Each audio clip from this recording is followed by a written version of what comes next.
আজি আমি আলোচনা কৰিবলৈ ওলাইছোঁ ক্লাছ 8 সমাজ অধ্যয়ন ৰাজনীতি বিজ্ঞান খণ্ড ইয়াৰে পাৰ্ট 10 সংবিধান আৰু ইয়াৰ প্ৰয়োজনীয়তা।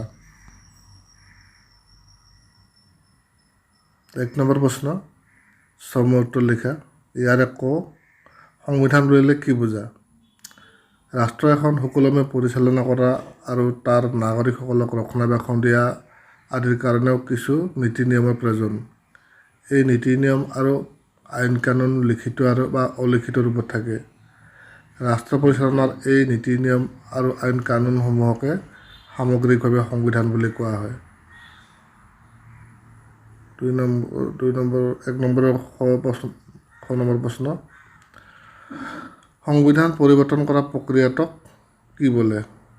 সংবিধান পৰিৱৰ্তন কৰা প্ৰক্ৰিয়াটোক সংশোধন বুলি কোৱা হয়। ক নম্বৰ নেপালত কোন চনত গণতন্ত্ৰ প্ৰতিষ্ঠিত হয়? উত্তৰ 2008 চনত এপ্ৰিল মাহত নেপালত ৰাজতন্ত্ৰৰ অৱসান ঘটাই গণতন্ত্ৰ প্ৰতিষ্ঠা কৰে। খ নম্বৰ লিখিত সংবিধান প্ৰচলন থকা 3খন ৰাষ্ট্ৰৰ নাম লিখা। লিখিত সংবিধান প্ৰচলন থকা 3খন ৰাষ্ট্ৰৰ নাম হৈছে ভাৰত, আমেৰিকা যুক্তৰাষ্ট্ৰ আৰু ৰাছিয়া। চমু টকা লিখা। নমনীয় সংবিধান। ইংলেণ্ড এখন অলিখিত সংবিধান প্ৰচলিত দেশ। এনেকুৱা দেশবোৰত প্ৰয়োজন সাপেক্ষে সাধাৰণ আইন প্ৰণয়নৰ দ্বাৰা সংবিধান সংশোধন কৰিব পাৰি। এনেধৰণৰ সহজতে সংশোধন কৰিব পৰা সংবিধানক নমনীয় সংবিধান বুলি কোৱা হয়। অলিখিত সংবিধান। পৃথিৱীৰ প্ৰায়বোৰ দেশতে লিখিত সংবিধান আছে, কিন্তু ইংলেণ্ডৰ দৰে কিছুমান দেশৰ সংবিধান লিখিত ৰূপত নাই। এনেধৰণৰ সংবিধানক অলিখিত সংবিধান বুলি কোৱা হয়। এনেবোৰ সংবিধান বিভিন্ন সময়ত প্ৰণয়ন কৰা আইন বা অতীতৰ পৰা প্ৰচলিত হৈ থকা ৰীতি নীতিসমূহৰ মাজতে চলি থাকে। ক্ষমতাৰ বিভাজন। সংবিধানে চৰকাৰৰ ক্ষমতাও নিয়ন্ত্ৰণ কৰে। চৰকাৰৰ বিভিন্ন বিভাগৰ কাম আৰু ক্ষমতা থিৰাং কৰাৰ লগতে কোন বিভাগে কি ক্ষমতা প্ৰয়োগ কৰিব সেয়াও নিশ্চিত কৰে। চৰকাৰৰ ক্ষমতা, কাৰ্যাৱলী আৰু নিয়ন্ত্ৰণ পদ্ধতিসমূহ সংবিধানত লিপিবদ্ধ কৰা হৈছে। যদি তেওঁলোকে ক্ষমতাৰ অপব্যৱহাৰ কৰে তেন্তে সাংবিধানিক পদ্ধতিৰে তাক নিয়ন্ত্ৰণ কৰিব পৰাৰ ব্যৱস্থা থাকে। সংবিধানে চৰকাৰৰ বিভিন্ন অংগ যেনে কাৰ্যপালিকা, বিধানমণ্ডল আৰু ন্যায়পালিকাৰ মাজত ক্ষমতা বিভাজন কৰাত গুৰুত্বপূৰ্ণ ভূমিকা গ্ৰহণ কৰে।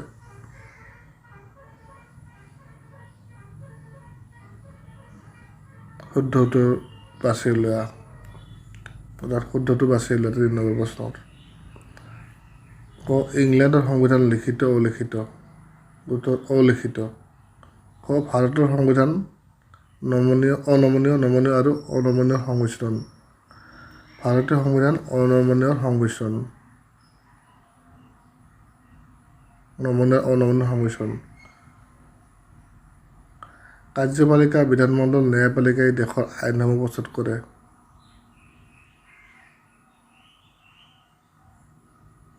কাৰ্যপালিকাই দেশৰ আইনসমূহ প্ৰস্তুত কৰে। 4 নম্বৰ সংবিধান কেই প্ৰকাৰৰ আৰু কি কি ব্যাখ্যা কৰা। সংবিধান প্ৰধানকৈ 2 প্ৰকাৰৰ, সেয়া হ'ল লিখিত সংবিধান আৰু অলিখিত সংবিধান। যিবোৰ সংবিধানে লিখিত ৰূপত থাকে তাকে লিখিত সংবিধান বুলি কোৱা হয়। পৃথিৱীত প্ৰায়বোৰ ৰাষ্ট্ৰতে লিখিত সংবিধান আছে। লিখিত সংবিধান স্পষ্ট আৰু নিৰ্দিষ্ট। লিখিত সংবিধানৰ ক্ষমতাৰ বিভাজন, নাগৰিকৰ অধিকাৰ আদি স্পষ্ট উল্লেখ থাকে। ভাৰত, আমেৰিকা যুক্তৰাষ্ট্ৰ, ৰাছিয়া আদি দেশৰ সংবিধান লিখিত সংবিধান। অলিখিত সংবিধান। কিছুমান দেশৰ সংবিধান লিখিত ৰূপত নাথাকে। এনেধৰণৰ সংবিধানক অলিখিত সংবিধান বুলি কোৱা হয়। সংবিধানৰ বিভিন্ন সময়ত প্ৰণয়ন কৰা আইন আৰু অতীতৰ পৰা প্ৰচলিত হৈ থকা ৰীতি নীতিসমূহৰ মাজতে প্ৰচলিত হৈ থাকে। এই সংবিধানত কোনো বিষয়ে লিখিত ৰূপত নাথাকে। ইংলেণ্ডৰ সংবিধানখন হৈছে এনে অলিখিত সংবিধান। সংবিধান পৰিৱৰ্তন বা সংশোধনৰ ওপৰত ভিত্তি কৰি সংবিধানক নমনীয় আৰু অনমনীয় এই 2 ভাগত ভাগ কৰা হৈছে।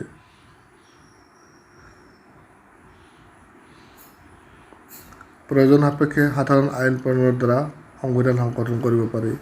এনেধৰণৰ সহজতে সংশোধন কৰিব পৰা সংবিধানক নমনীয় সংবিধান বুলি কোৱা হয়।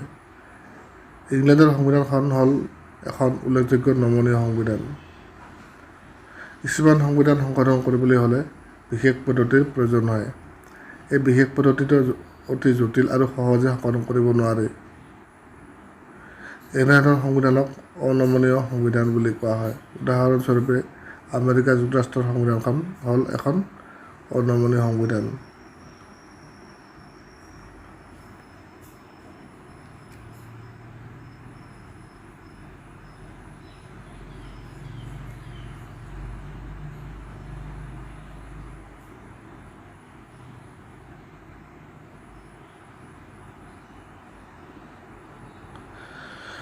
লিখিত আৰু অলিখিত সংবিধানৰ দুটা পাৰ্থক্য। লিখিত আৰু অলিখিত সংবিধানৰ দুটা পাৰ্থক্য হ'ল লিখিত সংবিধানত কোনো বিষয় লিখিত ৰূপত নাথাকে। সংবিধান সহজে সংশোধন কৰিব নোৱাৰে। অলিখিত সংবিধানৰ কোনো বিষয় লিখিত ৰূপত নাথাকে। সংবিধান সহজে সংশোধন কৰিব পাৰি।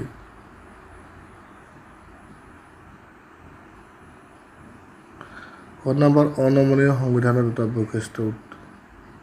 উত্তৰ: অনমনীয় সংবিধানৰ দুটা বৈশিষ্ট্য হ'ল অনমনীয় সংবিধানৰ সংশোধন পদ্ধতি অতি জটিল। 2 নম্বৰ: অনমনীয় সংবিধান সদায় লিখিত ৰূপত থাকে। 6 নম্বৰ: গণতান্ত্ৰিক ৰাষ্ট্ৰত সংবিধানৰ প্ৰয়োজন আছে। যুক্তিসহ আলোচনা কৰা। উত্তৰ: গণতান্ত্ৰিক ৰাষ্ট্ৰ এখনত সংবিধানৰ প্ৰয়োজন অতি বেছি। সংবিধান অবিহনে গণতান্ত্ৰিক ৰাষ্ট্ৰ এখনক কল্পনা কৰিব নোৱাৰি। ইয়াৰ বিভিন্ন কাৰণসমূহ হ'ল: ক. ৰাষ্ট্ৰ এখনত বিভিন্ন সম্প্ৰদায়, জাতি, উপজাতি আৰু ভাষা সংস্কৃতিৰ মানুহে বসবাস কৰে। সকলো মানুহৰ মনোভাৱ আৰু চিন্তাধাৰা একে নহয়। ভিন্নতা থাকিলেও ৰাষ্ট্ৰখন সুকলমে পৰিচালিত কৰিবৰ বাবে সেই ৰাষ্ট্ৰৰ সংবিধানে এক গুৰুত্বপূৰ্ণ ভূমিকা গ্ৰহণ কৰে। দেশৰ নাগৰিকৰ অধিকাৰ, ব্যক্তিগত স্বাধীনতাক সুৰক্ষা দিয়াত সংবিধান এখনে উল্লেখযোগ্য ভূমিকা গ্ৰহণ কৰে। নাগৰিকৰ ব্যক্তিত্ব বিকাশৰ কাৰণেও কিছুমান অধিকাৰৰ একান্ত প্ৰয়োজন। এই অধিকাৰ আমাক সংবিধানে প্ৰদান কৰে। এখন গণতান্ত্ৰিক দেশৰ শাসন ব্যৱস্থাত নাগৰিকে প্ৰত্যক্ষ বা পৰোক্ষভাৱে তেওঁৰ পচন্দৰ নেতাক নিৰ্বাচন কৰি চৰকাৰ পৰিচালনা কৰাৰ দায়িত্ব সংবিধানে প্ৰদান কৰিছে। এই নিৰ্বাচন প্ৰক্ৰিয়া কেনে হ'ব আৰু কোনে নিৰ্বাচন পৰিচালনা কৰিব সেই সম্পৰ্কে সংবিধানত উল্লেখ থাকে।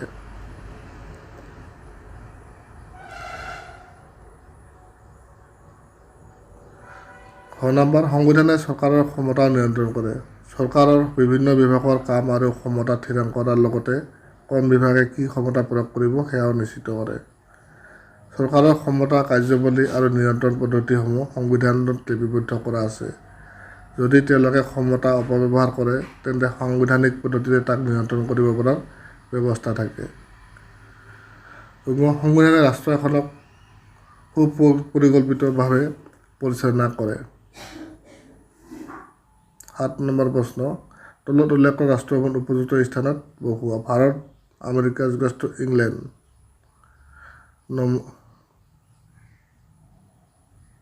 নমনীয় ক্ষেত্ৰত ইংলেণ্ড, অনমনীয় ক্ষেত্ৰত আমেৰিকা যুক্তৰাষ্ট্ৰ, নমনীয় অনমনীয় সংমিশ্ৰণ ভাৰত। 8 নম্বৰ প্ৰকল্প। তোমালোকৰ অঞ্চলত থকা সংঘ বা অনুষ্ঠানৰ নাম সংগ্ৰহ কৰা। সেই অনুষ্ঠানবোৰ কেনেদৰে পৰিচালিত হয় আৰু কি কি কাম কৰে? শিক্ষক, অভিভাৱক, স্থানীয় সংঘৰ সদস্যসকলৰ লগত যোগাযোগ কৰি এটি টকা প্ৰস্তুত কৰা।